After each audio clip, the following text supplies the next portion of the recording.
Bom dia, paz do Senhor.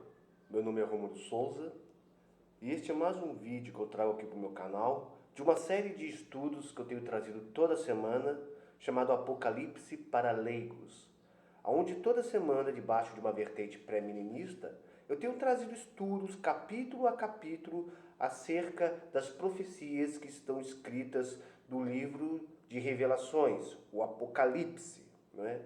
E eu sempre deixo claro duas coisas.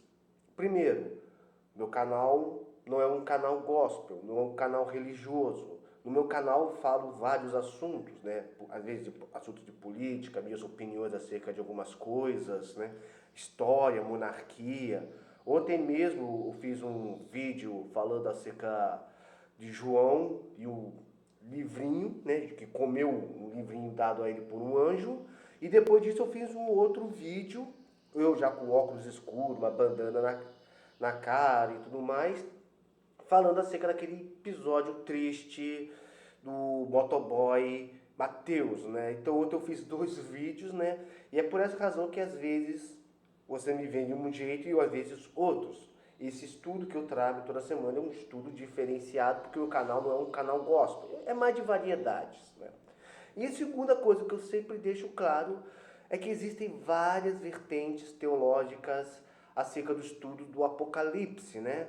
E o que eu trago aqui é de uma vertente pré-milenista. Então, às vezes, o que você vai ouvir é diferente de outros estudos que você ouviu, o que não quer dizer que um esteja errado. Não, mas são várias vertentes, várias teorias, teses, conjecturas, opiniões se fez, porque o Apocalipse ele é um estudo complicado, cara, né? E eu tenho pensado em fazer um canal secundário, né, só para falar acerca de assuntos proféticos, só para falar acerca de Apocalipse, já que aqui nesse meu canal esse tema é meio resumido, né? Aliás, o meu canal ele não é um canal religioso, não é um canal gospel. Eu falo de vários assuntos e toda semana eu trago este assunto para aqueles que têm interesse em conhecer acerca da volta de Cristo e tudo mais, não é? Aliás, hoje é domingo, né? E eu tô gravando, querendo aproveitar um certo hype, porque geralmente eu trago os estudos no sábado. Mas como eu gosto de assistir aquelas novelas bíblicas da Record, né? Claro que por causa do assunto, né? Essas coisas, eu não sou nenhum noveleiro, mas eu gosto daquelas novelas bíblicas. A Record tem passado uma novela chamada Apocalipse, não é? E essa semana passou lá a morte das duas testemunhas. E por essa razão, como esse tema eu falaria semana que vem, eu decidi adiantar para aproveitar um certo hype, não é, cara? Uma coisa, você pode reclamar da Record, cara, em certos assuntos, mas uma coisa você tem que dar o braço a torcer. Das produções bíblicas, eles são bons, né, velho? Nem todos, porque quando a gente lembra daquela novela Jezebel, pelo amor de Hashem, o que foi aquilo, meu Deus? Então, sem mais delongas, vamos diretamente ao estudo de hoje, né? Pedindo para você se inscrever nesse canal, apertar o sininho de notificações, deixar seu comentário, compartilhar esse estudo, me acompanhar caso você goste, né? E sem mais delongas, vamos ver o que a gente pode aprender hoje acerca dessas duas figuras misteriosas que aparecem no livro de Apocalipse a partir do capítulo 11, né? Então, e vamos lá, Apocalipse capítulo 11 diz assim, João está relatando, e foi-me dada uma cana semelhante a uma vara, e chegou um anjo e disse, levanta-te e mede o templo de Deus e o altar e os que nele adoram, e deixa o átrio que está fora do templo e não o meças, porque foi dado às nações e pisarão a cidade santa por 42 meses. Você vê que esse capítulo não começa falando diretamente às duas testemunhas, mas sim ao templo. Mas por que isso? Porque esse assunto está ligado ao ministério das duas testemunhas. Profeticamente, muitos sabem que o templo de Jerusalém, no futuro, durante os tempos do anticristo, ele será reconstruído. O próprio Cristo, lá em Mateus 24, quando ele fala acerca da dor, ele fala que a abominação, ele fala sobre a abominação que estaria no local santo. Quando ele se refere à abominação, ele está falando do anticristo. E ainda fez uma menção a Daniel, porque Daniel também profetizou que o anticristo estaria no templo em Jerusalém. E não é novidade para ninguém que os judeus já estão preparados para a reconstrução do templo. Só não fizeram por causa dessas disputas territoriais com os árabes, os palestinos, por causa daquela polêmica da mesquita de Omã, que estaria no local onde o templo estava construído anteriormente. Então, um anjo pede para João medir o templo. E quando a Bíblia fala acerca da medição do templo, porque não é só aqui em Apocalipse que retrata isso, Isaías, Ezequiel, acho que Daniel, eu estou puxando aqui pela memória, acho que Daniel também, e outras passagens bíblicas, Deus sempre traz uma revelação dizendo, meça o templo ou a cidade. Quando Deus fala para medir, quando tem essas passagens dos livros proféticos da Bíblia, está sempre relacionado ou à destruição de Jerusalém por causa dos seus pecados perante as outras nações, ou a sua reconstrução e preservação. Né? No caso aqui, Deus deixou claro para João, meça o templo, mas deixe de fora o átrio e os lugares deixados para os gentios. Ou seja, o que isso quer dizer? O templo, antigamente, ele tinha... Eu vou fazer um vídeo só para falar do templo, cara, do templo de Salomão. Mas acho que eu vou falar essa semana, mas não no estudo de Apocalipse, para ser um engaste com o estudo de hoje. O templo ele tinha várias divisões. O Santo dos Santos, o local santíssimo, né? Onde o Santo dos Santos ficava a Arca da Aliança e só o sumo sacerdote podia entrar. O local santo, onde ficava os sacerdotes. O local onde era só para homens, só para mulheres. E tinha um local só para os gentios, não é? Para aqueles gentios que quisessem se converter, quisessem adorar o Senhor. E a gente sabe que no Antigo Testamento houve casos de pessoas que não eram judeus, que não eram israelitas, mas que se converteram a Deus, como o caso de Ruth, que era moabita, Naamã, que foi curado de lepra por Eliseus e se converteu a Deus. Supostamente até mesmo o próprio Nabucodonosor II, se você ler aquela passagem daquele testemunho que ele fala do seu período de loucura e como ele foi curado, dá a entender que ele também possa ter vindo a se converter, né? Então no Antigo Testamento havia a possibilidade de uma pessoa que não era do povo de Israel se converter e adorar o Senhor. Então tinha um lugar reservado no templo para eles. Aqui nós vemos que Deus pediu para não medir esse local. E por que Deus pediu isso? Porque essa revelação está ligada diretamente à preservação de Israel, né, mas não dos gentios. Vamos lembrar que eu estou falando debaixo de uma vertente pré-milenista, onde desta vertente nós temos a teoria de que a salvação será apenas para os judeus e não para os gentios durante a grande tribulação, porque os gentios já tiveram a sua chance de conversão durante o período da graça, o período onde nós estamos atualmente. Ou seja, o que reforça aquela teoria que a grande tribulação é para a salvação apenas para os judeus que precisam reconhecer Jesus como o Messias. E é aí que as duas testemunhas entram. Mas aí se pergunta, mas qual seria a ligação das duas testemunhas a respeito disso? É muito mais fácil um judeu cristão, um judeu que se converteu ao cristianismo, falar de Jesus para um judeu não cristão, do que um gentio cristão falar de Jesus para um judeu. Eu sou um gentio. É muito, entendeu? Mas é bem difícil para mim falar para um judeu que Yeshua é o Mashiach, né? Que Jesus é o Messias, né? Até porque os judeus não creem que Jesus é o Messias. Agora, se eu fosse um judeu, se eu tivesse sangue judeu no meu sangue, se eu chegar e falar, não, eu sou judeu também, mas eu me converti a Cristo, aí fica mais fácil para falar de Jesus para este, né? E o ministério das duas testemunhas é justamente isso. Entendeu? Falar, profetizar acerca de Cristo para os judeus e profetizar contra as nações. Vamos ver aqui, ó. E darei poder as minhas duas testemunhas e profetizarão por 1260 dias, vestidas de panos de saco. 1260 dias corresponde ao período de 42 meses ou 3 anos e meio, né? A Bíblia até fala do período de um tempo, 2 tempos e metade de um tempo, ou seja, 1260 dias. Esse será o período de ministério das duas testemunhas, não é? E que estarão vestidas de pano de saco. O que quer dizer essa questão de pano de saco? Vou ler aqui o que está escrito aqui nas anotações. O pano de saco era a vestimenta tradicional usada pelos profetas de grande poder, ou seja, Elias, Eliseu, aqueles Jeremias, aquele profeta casca grossa do Antigo Testamento, digamos assim. O saco era uma fazenda rude e tinha cor negra e também era chamada de silício ou saco de crina. Era fabricada do pelo de bode.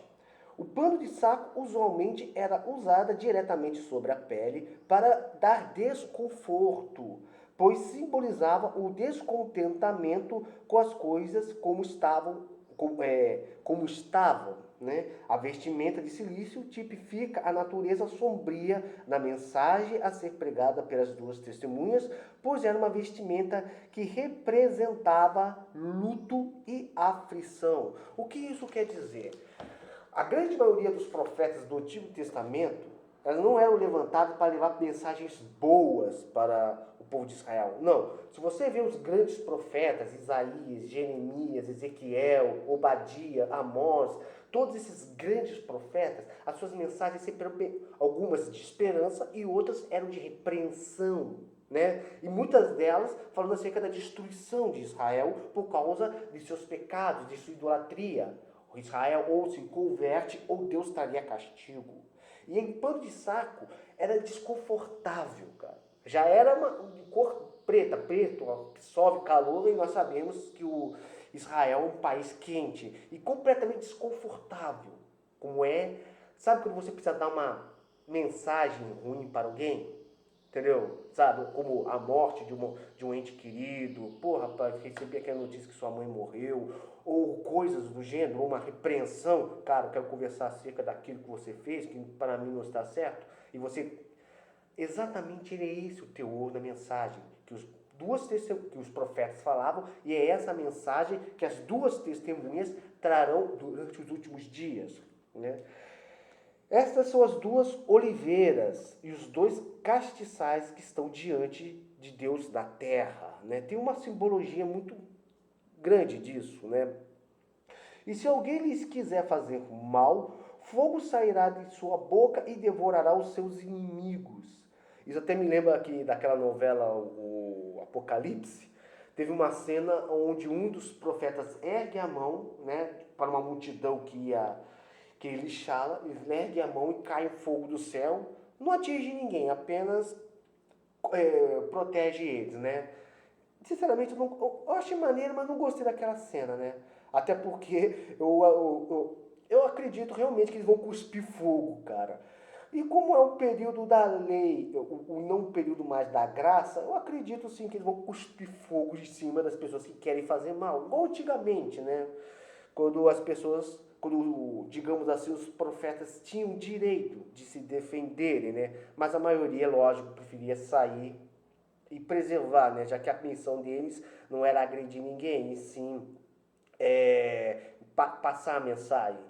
Mas teve alguns casos, né? Como o caso de Elias, por exemplo, que determinou a morte dos profetas de Baal. Isso é meio complicado. Eu deveria fazer um estudo só para falar dos profetas de Deus, né? O que seria bom, já que tem muita gente dentro da igreja que se diz um profeta de Deus, e mostrar o que realmente é ser um profeta. E aqui fala que se alguém fosse fazer mal a essas duas testemunhas, cuspiriam fogo, né? Elas têm um poder para fechar o céu para que não chova nos dias da sua profecia. E tem poder sobre as águas para convertê-las em sangue e para ferir a terra com toda a sorte de pragas quantas vezes quiserem. E o interessante é o seguinte aqui sobre essas duas testemunhas. Elas têm tanta intimidade com Deus, têm tanto envolvimento com o Espírito Santo, estão tão ligados com Deus, que Deus deu poder a elas para eles usar esse poder não como quando Deus falar para agir, mas sim quando elas quiserem. É típico, por exemplo, vamos pegar um exemplo de Moisés. Quando o povo estava com sede, Deus diz para Moisés, vá e bata a rocha.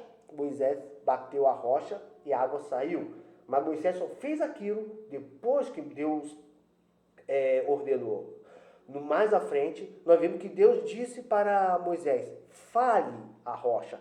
E Moisés foi lá e bateu a rocha, o que desagradou a Deus, porque Deus falou para falar e não para falar para a pedra, sai a água e não para batê-la. Essa passagem é muito conhecida. E todas as vezes que Moisés anteriormente tinha feito algum sinal de Deus, seja uma praga, coisa, foi quando Deus falou para fazer. Né? Transforme as águas do Nilo em sangue, ou sobre as pragas no Egito. Moisés só agiu depois que Deus falou. Nesse caso aqui não. Deus deu total carta branca para que as duas testemunhas pudessem fazer quando elas achassem que era bom fazer, desde pragas de gafanhoto, desde repreender a chuva durante os períodos do ministério, desde grandes sinais, ou cuspir fogo mesmo, né? Ou seja, você acha que é o momento para fazer sinal? Faça. Ou seja, para mostrar o nível de intimidade e proximidade que essas duas testemunhas terão diante do Senhor. Né? E quando acabarem o seu testemunho, a besta, ou seja, o anticristo, e eu vou falar mais à frente acerca do anticristo, e eu quero falar de um estudo especial, né? Quando a besta que sobe do abismo lhes fará guerra e as vencerá e as matará. E eu, como eu disse, eu estou falando desse estudo hoje, que é domingo, porque essa semana teve aquela cena, e eu sei que muita gente gosta dessa novela, e viu a cena lá do Ricardo montando o anticristo, Nutella, lá daquela novela, matando as duas testemunhas. Né? E as vencerá.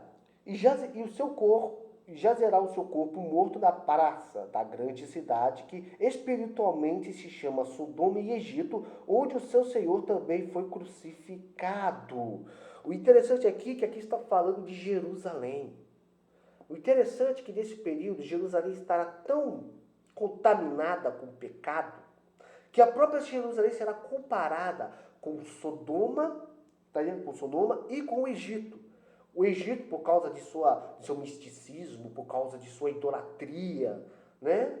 Por causa da busca por outros deuses que não é o Senhor, e Sodoma por causa de sua imoralidade, principalmente imoralidade sexual, quando você entende a questão que levou Deus a destruir Sodoma e Gomorra foi principalmente por causa da imoralidade, né? Basta lembrar daquele episódio que os homens queriam ter relações com os dois anjos que foram até a casa de Ló, para poder tirá-los de lá. Ele falou, não põe esses dois homens para que nós viemos a conhecê-los.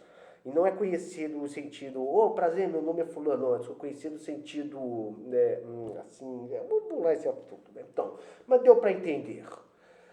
Então, assim, aqui Jerusalém está sendo comparada a essas duas cidades. E os homens de vários povos e tribos e línguas e nações verão o seu corpo morto por 3 dias e meio, uma referência, tanto a uma referência à segunda metade da grande tribulação, né? Porque a grande tribulação é um período de 7 anos dividido em 2 períodos de 3 anos e meio, como também uma referência até a morte do próprio Senhor Jesus Cristo, que durante 3 dias esteve morto e ressuscitou. E não permitirão que o seu corpo, aqui engraçado que aqui nessa vez na minha Bíblia eles estão no singular, sendo que deveria estar em plural, né, cara? Acho que foi um erro lá, porque são duas testemunhas. Então os homens de vários povos e tribos e línguas e nações verão os seus corpos mortos por 3 dias e meio e não permitirão que os seus corpos mortos sejam postos em sepulcros. Ou seja, estarão expostos para mostrar, tá vendo? E é isso que acontece quando alguém se opõe à besta ou ao governo mundial. E os que habitam na terra se regozijarão sobre eles, e se alegrarão, e mandarão presente uns aos outros. Ou seja, são 3 dias de Natal, velho. Porquanto esses 2 profetas tinham atormentado os que habitam sobre a terra. Como assim eles tinham atormentado? Simples. Eles profetizarão a Israel acerca de Cristo e profetizarão juízo contra as nações. E vamos lembrar que no Antigo Testamento os profetas de Deus, eles não eram bem vistos pelo próprio povo, porque eles profetizavam é, contra os pecados e as práticas que o povo estava fazendo, e o povo não estava aceitando, né? Ou seja, estavam tentando avisar ao povo para que se arrependesse, mas o povo de Israel na época preferiu continuar com sua idolatria, com sua imoralidade. Então muitos profetas do passado, como Isaías, Jeremias, foram perseguidos por causa desse zelo. E as 2 testemunhas profetizaram contra as nações. E vamos lembrar que nesse período muitos estarão blasfemando contra Deus. E depois daqueles 3 dias e meio, o espírito de vida vinda de Deus entrou neles e puseram sobre os pés, e caiu grande temor sobre os que o viram, né? E ouviram uma grande voz que lhes dizia: subi cá, suba para cá.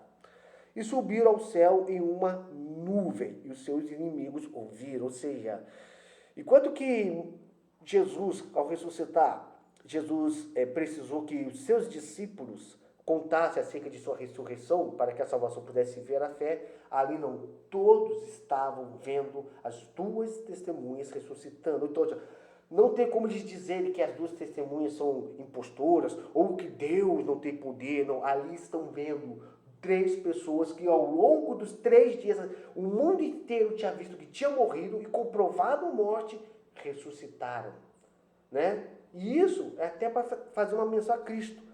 Até para pensar, pô, se esses 2 homens ressuscitaram, então aquela história de Cristo ter ressuscitado pode ser verdade, né?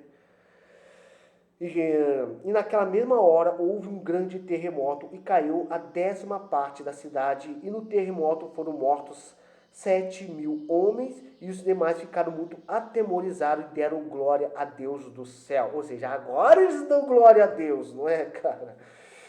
E engraçado que aqui termina com aquele segundo ai. Lembra que eu falei que depois da quinta trombeta apareceu uma águia, simbolicamente um anjo, dizendo: ai, ai, ai, as nações, porque um ai passou e veio o segundo ai. Então, já tinha aqui termina o segundo ai. E você vê que as pessoas que dão glória a Deus, eu penso que são pessoas, judeus, que começaram a crer da mensagem das 2 testemunhas. Eu não penso nelas como sendo pessoas gentias, mas como judeus, da qual as 2 testemunhas profetizaram, falaram, eles não deram ouvido, mas que depois que viram eles ressuscitaram, eles falaram: rapaz, não é que eles tinham razão, gente? Não é? Agora fica uma pergunta: por que 2 testemunhas, ou não 4? Por que 2 testemunhas? O número 2 da Bíblia, ele tem um simbolismo de fortaleza. A Bíblia mesmo fala várias vezes que é melhor 2 do que 1, porque se um caiu, o outro levanta. Vamos lembrar que quando Jesus distribuiu os apóstolos, eles dividiu em dois, não é?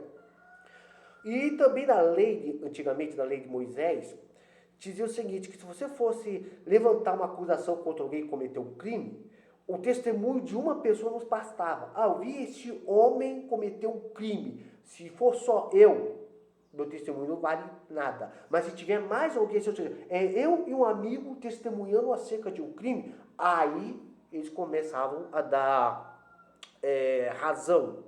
Ou seja, o número 2 das 2 testemunhas, como o próprio nome diz, são testemunhas, testemunhando acerca de Deus, de Cristo, são pessoas, dá razão a isso, ao seu ministério profético, simboliza a fortaleza. E uma outra pergunta: quem são as 2 testemunhas? Né? Tem gente que fala que é um simbolismo do Antigo e o Novo Testamento. Como assim? 2 placas de pedra e uma bombinha, por acaso? E como pode ser o Antigo e o Novo Testamento se falam que aqui elas vão morrer?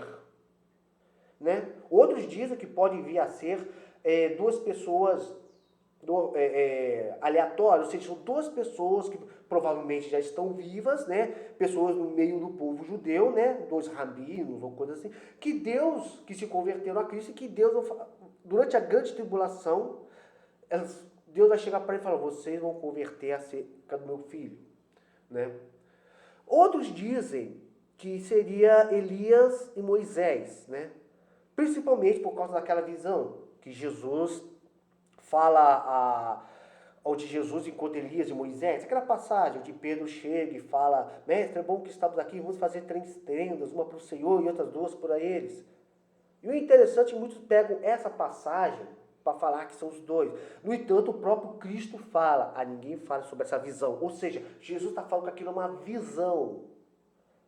E vamos lembrar que Elias foi arrebatado aos céus, numa carruagem de fogo. Moisés morreu, né? A Bíblia deixa claro que nos últimos dias Deus enviaria Elias, não é?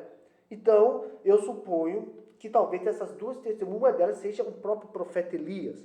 Porque Deus fala lá em Malaquias: e nos últimos dias enviarei Elias, né, para converter o coração dos pais aos filhos e aos filhos aos seus pais, para que não feira a terra com destruição.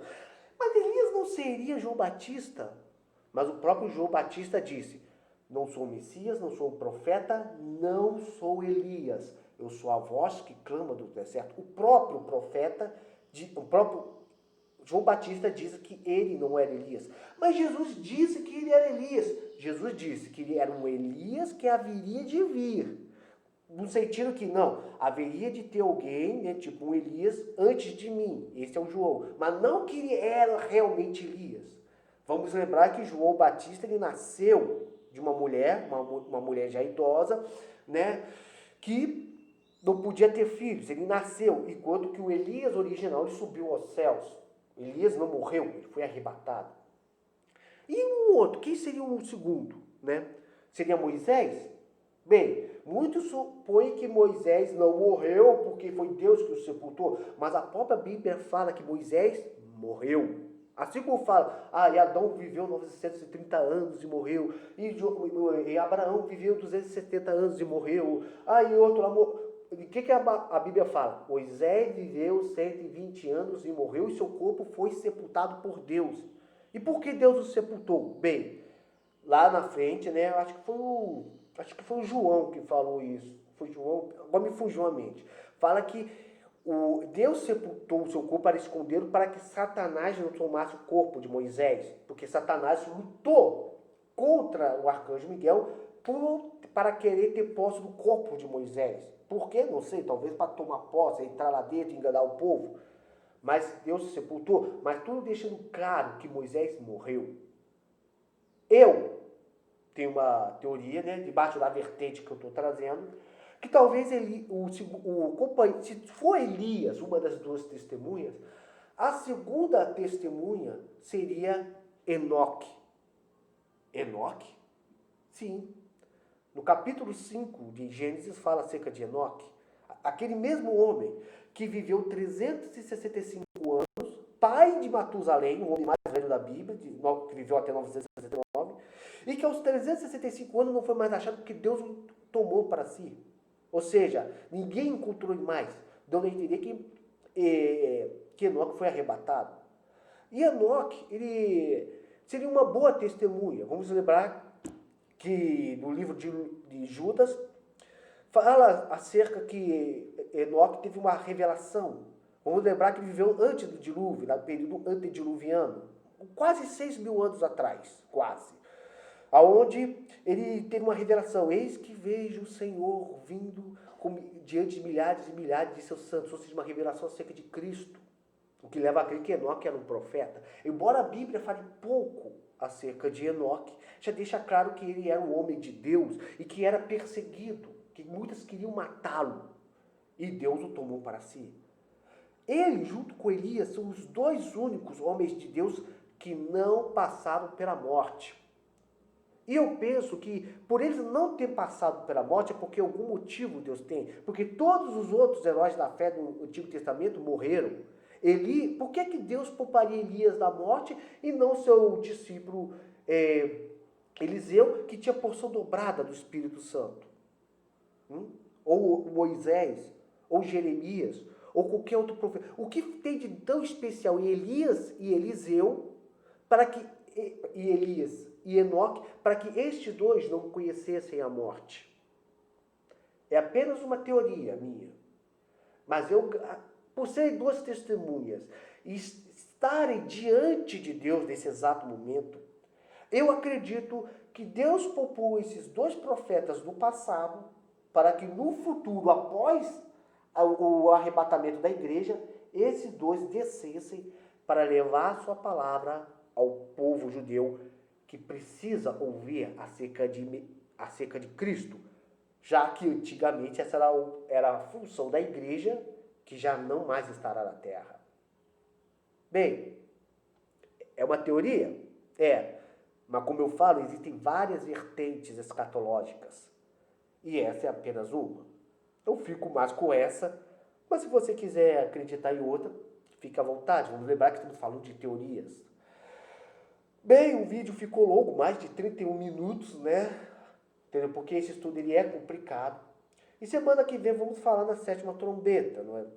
E futuramente eu quero fazer um estudo especial acerca do anticristo, principalmente por causa das ideologias de esquerda que tem hoje em dia, né, acerca do progressismo, do socialismo, do comunismo, que tanto resiste à igreja, essas ideias de querer introduzir coisas mudanças dentro da igreja, né, criar inclusão LGBT dentro da igreja e tudo mais.